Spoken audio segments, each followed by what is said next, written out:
Hello দর্শক, আমরা চলে এসেছি একজন গাছ বিক্রেতার কাছে। ভাই, এই গাছ কি আপনার? আপনি কি এই গাছ বিক্রি করবেন? হ্যাঁ ভাই, আমার বিক্রি তো করবোই। ভাই, এই গাছ আপনি কত দিয়ে বিক্রি করবেন? ভাই 5,000। ভাই, আপনার এই গাছ আসল না নকল আমি কিভাবে বুঝবো? আপনি একটু খায়া দেখান। ও বোকা, গাছ কি কখনো খাওয়া যায় নাকি?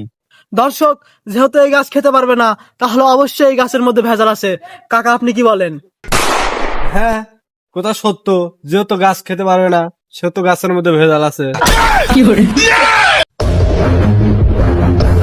এই সাইকেলটা কি আপনার? আপনি কি এই সাইকেল বিক্রি করতে যাচ্ছেন? হ্যাঁ ভাই, আমার বিক্রি করতে যাচ্ছি। ভাই, আপনার এই সাইকেলের দাম কত?